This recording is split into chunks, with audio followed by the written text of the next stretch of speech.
ओम शांति। आज हम उस एक चीज के बारे में बात करने वाले हैं जो पूरी की पूरी आध्यात्मिक यात्रा का आप कह सकते हैं फाउंडेशन है, सोल कॉन्शियसनेस। ये सिर्फ एक शब्द नहीं है, ये एक ऐसा अनुभव है जिसे जीने से हमारी पूरी दुनिया, हमारा पूरा जीवन बदल सकता है। अच्छा, एक सवाल है जो शायद हम में से कई लोगों के मन में कभी ना कभी जरूर आता है कि ज्ञान में आने के बाद हम सब कुछ तो करते हैं, मुरली सुनते हैं, सेवा करते हैं, क्लासेस में भी जाते हैं, लेकिन इतनी सब कोशिशों के बाद भी मन में वो एक गहरी वाली शांति और स्थिरता क्यों महसूस नहीं होती?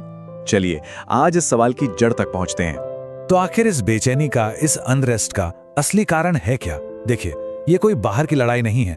ये लड़ाई, या कहूं कि एक खींचतान हमारे अंदर ही चल रही है। ये चेतना की, कॉन्शियसनेस की दो बिल्कुल अलग अलग अवस्थाओं के बीच का टकराव है। एक तरफ है देह अभिमान और दूसरी तरफ है आत्म अभिमान।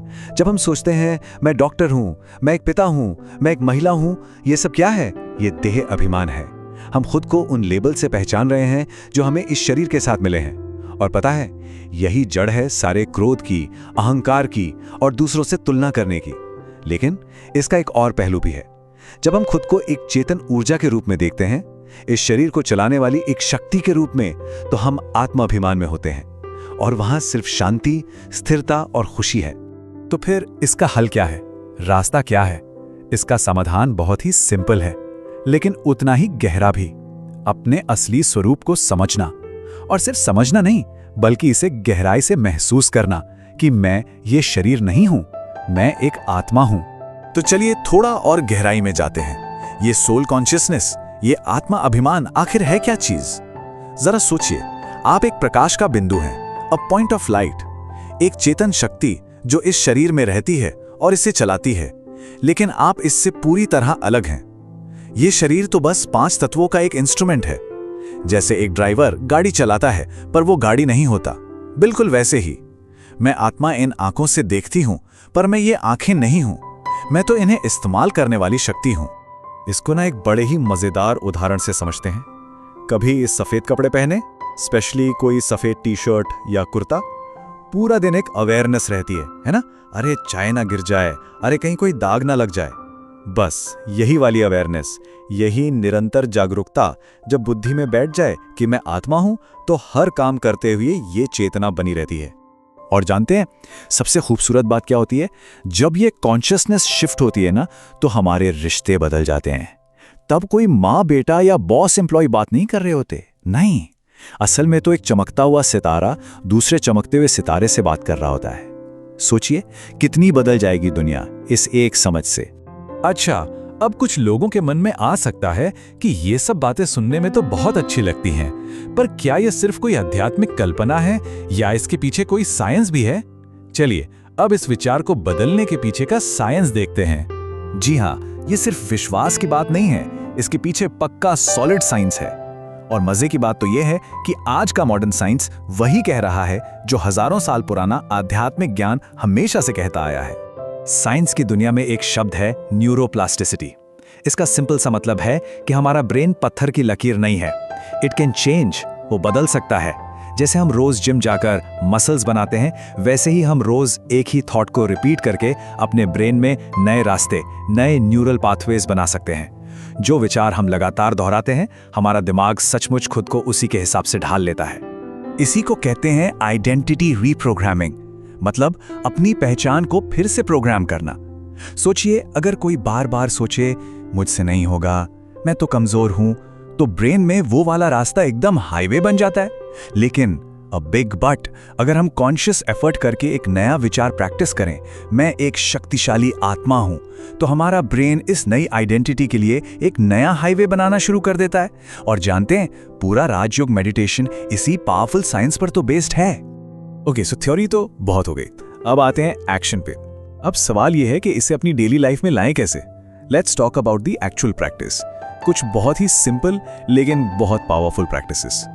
सबसे पहला और शायद सबसे इंपॉर्टेंट अभ्यास, स्वमान का अभ्यास। दिन की शुरुआत कैसे होती है, इस पर पूरा दिन डिपेंड करता है ना? तो सुबह उठते ही पहला थॉट, मैं एक आत्मा हूं, मैं मास्टर सर्वशक्तिवान हूं, मैं विश्व कल्याणकारी आत्मा हूं। यह सिर्फ पॉजिटिव थिंकिंग नहीं है, नहीं, यह अपनी ओरिजिनल आइडेंटिटी को, अपनी रियल सेल्फ को जगाना है। यह पूरे दिन के लिए एक पावरफुल फाउंडेशन सेट कर देता है। अब अगले प्रैक्टिस पर जाने से पहले एक और कमाल की साइंटिफिक फैक्ट।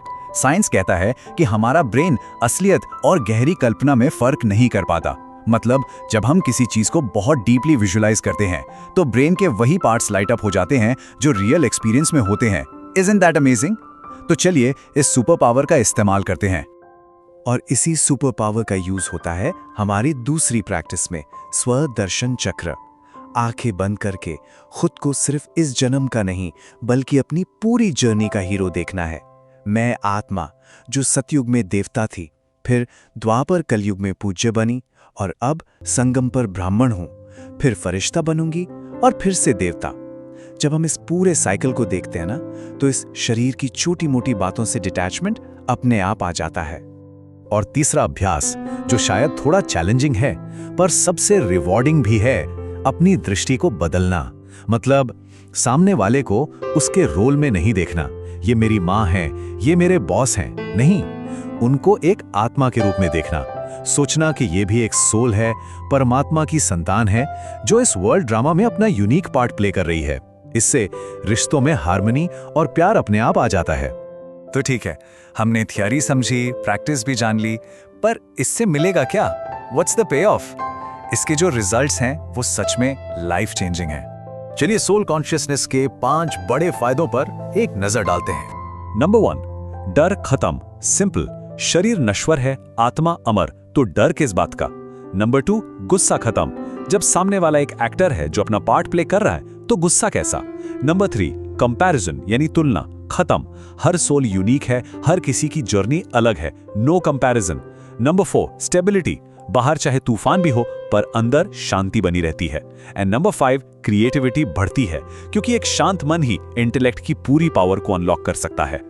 तो ये देखिए, ये सिर्फ कुछ एक्सरसाइज नहीं है, ये एक जर्नी है अपने आप को खोजने की और अपने आप को एम्पावर करने की, एक बहुत ही पावरफुल जर्नी। और एक बात, ईमानदारी से, इस एक प्रैक्टिस के बिना स्पिरिचुअलिटी कभी-कभी बोझ लगने लगती है।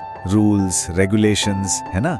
लेकिन जैसे ही ये कॉन्शियसनेस आती है, ज्ञान एक लिविंग एक्सपीरियंस बन जाता है। सडनली वही मुरली रोज नई लगने लगती है, योग में गहराई आती है और सेवा बोझ नहीं बल्कि मजा बन जाती है।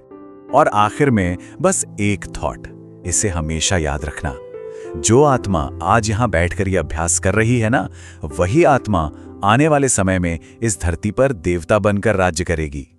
So this is not just a practice, ये अपने फ्यूचर सेल्फ को, अपने देव स्वरूप को गढ़ने की प्रोसेस है। तो इस जर्नी पर चलते रहें। ओम शांति।